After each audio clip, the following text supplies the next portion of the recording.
We're in chapter 46, 47, and 48, just about to finish Genesis. So as we go into this one, we find that Jacob is on his way to Egypt. Joseph has sent the brothers back. He sent carts provided by Pharaoh to bring them back. And the brothers are now telling Jacob that Joseph is alive. Not only is he alive, but he is the second most powerful man in Egypt. And Jacob's excited. Joseph, I keep getting them backwards.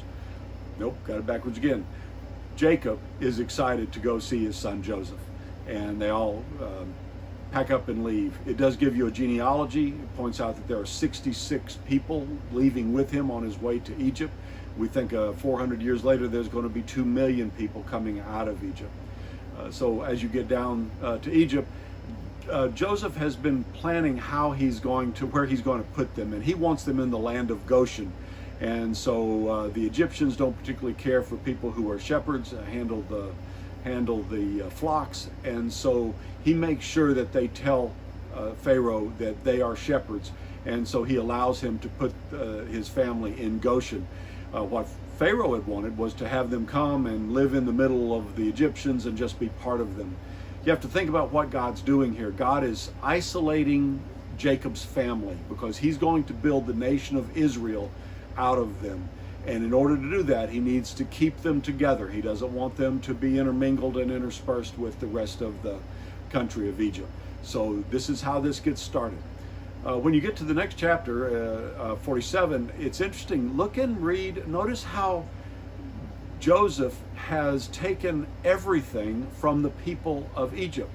To get the food, he first takes all their money, and then he takes all of their cattle and livestock, and then he takes all of their land. Basically, he has made all of the people in Egypt indentured servants. Now, the Bible never says anything about this, but it seems like it's possible that this idea of Joseph, although he is not remembered by the next few pharaohs, his family is down in Goshen and they're growing and probably being very prosperous, when it takes a while probably for the Egyptians to get their own land and money and cattle back. But Joseph has done a good thing for Pharaoh, not necessarily such a good thing for the Egyptians other than keeping them alive. So pay attention to that. Take a look at that and see what you think about that passage. The last chapter that we're reading today is about Joseph taking his two sons, Manasseh and Ephraim, to see his father. Manasseh's the older, Ephraim's the younger. Joseph presents them to him in that order. So he puts Manasseh on the right-hand side, Ephraim on the left-hand side. But Jacob takes his hand and puts his right hand on top of his son's Ephraim first and Manasseh second. Joseph doesn't like it, but he lets Dad do what he wants to do. Basically what Dad's saying is, I'm taking I'm taking Ephraim and Manasseh and making them my sons. They become some of the sons of Jacob as opposed to Joseph's sons. That actually elevates them in importance.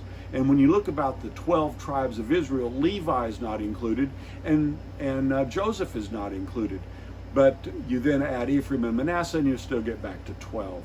And all that's kind of talked about here. You're just getting started into that. But take a look at it, see what you think. It's interesting reading, and we will talk more tomorrow. Thanks, everybody. God bless you.